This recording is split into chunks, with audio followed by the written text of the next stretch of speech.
A year ago, I took a black and white photography class as an elective. In this class, we used old cameras to shoot black and white photos, then developed the film with water and chemicals in a special room called the dark room. It was actually a pretty cool class. I felt like I did decent. Now, the reason I bring this up is because I found something. While cleaning out a deceased hoarder's possessions, I stumbled across some rolls of film. See, my close friend Felix bought a house recently and asked me to help him clean it up. He explained that this house belonged to a 91-year-old man who kept mountains of garbage and stuff in his house. Now that he passed away, his daughter put the house on the market and left the cleanup to the next idiot that wanted to buy the house.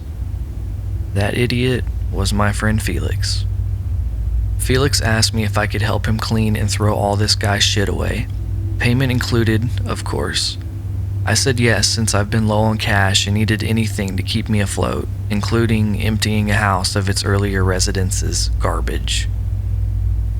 Felix and I were discussing the situation and I thought, well, who knows? Maybe we'll find a box of gold, or some authentic jewelry, or a never-before-opened Nintendo game. First edition Pokemon cards? Only one way to find out, I guess. So there I was, in the basement, sorting through the boxes and choosing what's trash and what's treasure. By that point, we have already cleared the living room and bedroom upstairs. Unfortunately for us, there wasn't much treasure. The guy was a massive hoarder. He kept some of the weirdest things for whatever reason. Stacks of newspapers from 2002, old broken toys, board games from the 80s with missing pieces and cards, old dirty cassettes and records from the 70s, and so much more. I've even seen some real nasty stuff like old diapers and dirty napkins. Felix almost threw up.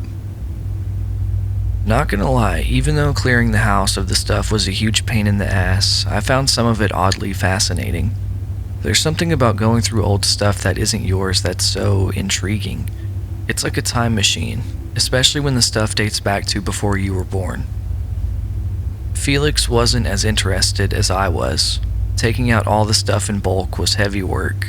He just wanted the job to be done so he could move in, but occasionally, if he found something strange or cool, he'd hand it to me. We made it to the boiler room of the basement, which had stuff in there too. Felix sighed. Is there a single room in this house that doesn't have shit in it? In the boiler room, there was this rack full of boxes nearest to the door, and we began there. I pulled a box from the top rack. There was so much dust on the lid, and it blew into the air as I removed it. At the top of the box, there was an old disposable camera. After I had examined it and set it aside, I dug deeper. Past all the papers and junk, I found 2 tiny yellow canisters. Film. Whoa, I thought. I haven't seen one of these in a while. I rotated each film roll in amazement. Then I shook one roll and heard a little rattle. Then I shook the other and heard it again. I thought, wow, they haven't been developed yet. I looked over at the disposable camera sitting only a foot away from me. Looks like the old man did some photography. What pictures are on these film rolls? Suddenly, I hear, "The trash container's almost full, can you believe that?" Felix walks in as I'm holding the film. What's that? I look at him and say, these are rolls of film. Found them in this box. I held the camera up to him. Here's the old camera the guy probably used. This is really cool. Like, what could these pictures be of? Felix's reaction was kind of the opposite of mine. I mean, they're just pictures, man. Everybody takes pictures, but I guess if you want to keep it, then that's fine. He turned and walked out to continue throwing more stuff out. I guess I'm not too surprised at his reaction. Taking that photography class taught me to appreciate how people used cameras before smartphones existed. If I hadn't taken that class, I would have thrown the camera and rolls into the garbage bag. I'm just so curious. I want to know what these pictures are of. It reminds me of this guy named John Maloof who became a millionaire after finding photos taken by Vivian Maier. Vivian had died in 2009 and her stuff was being sold at an auction. Fortunately, John Maloof bought her photos and negative showed the world some of the best photographs we've ever seen. Later that night, when I came home, I took the film rolls out of my pocket and just looked at them. I knew what I had to do. I had to go back to my university and use their dark room just one more time. I decided to do it the day after, right before work. Developing film can be quite a long process, especially if you haven't done it in over a year like I had. I had to look over my old notes to get a refresher on it. As soon as I walked into the dark room, I searched for the light switch using my phone's flash as a light source. It's incredibly hard to see in there even with a light. See, the purpose of a dark room is to develop film in complete darkness.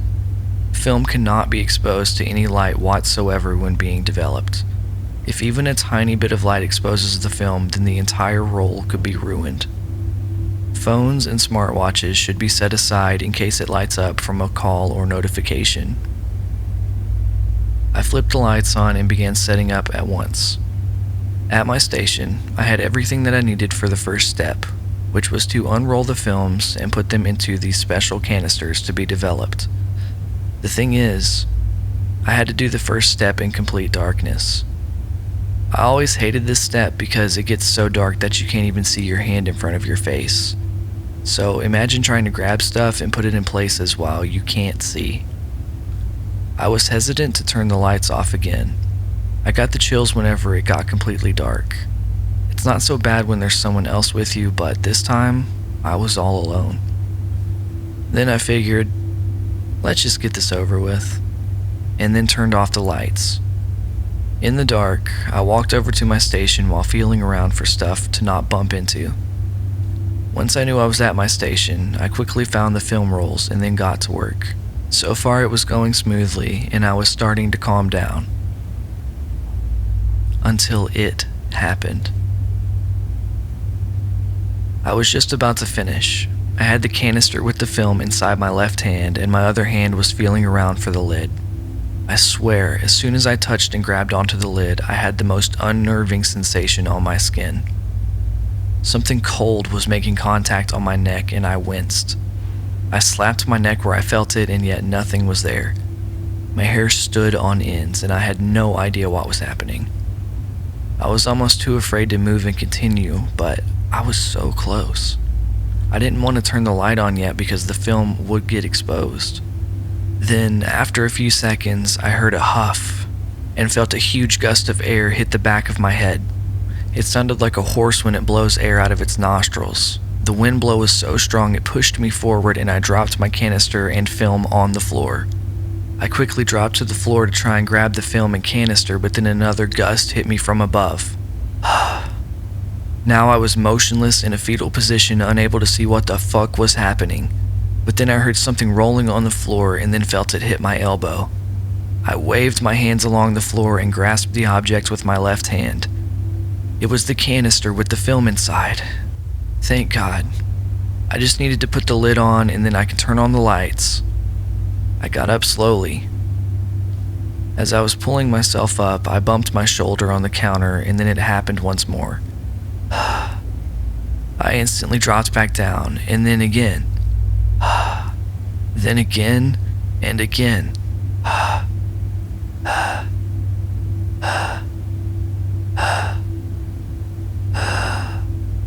It was happening even faster, and it just wouldn't stop. I didn't know what to do. I was sitting on the floor holding on to myself and just waiting for something to happen. If I was going to be attacked, I just wanted it to happen already.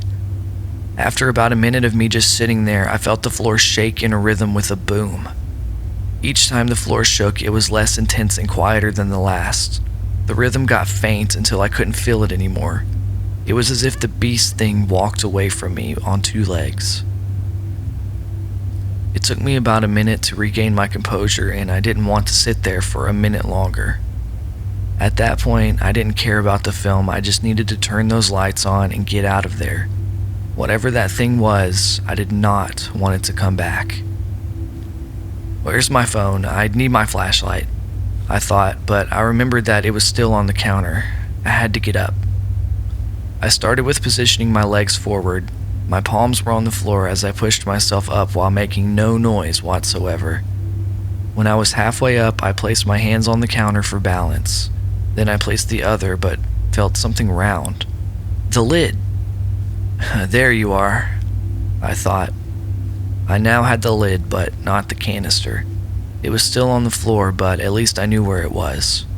I reached down and picked it up. I thought, finally, I have them both. Unfortunately, when I tried to put the lid on, I did not account for the noise it would make. Not even a second later, I felt something under my feet. Vibrations. It started off faint but got more noticeable as it started to make the floor shake. It got so violent I felt like it was going to knock me off my balance. I walked towards where I thought the light switch was, but as soon as I heard those huffs, my walk turned into a full-on leap. As I leaped, my hand was stretched out in front of me, hoping to find that damn light switch. My hand collided with the cold, flat wall and nothing else.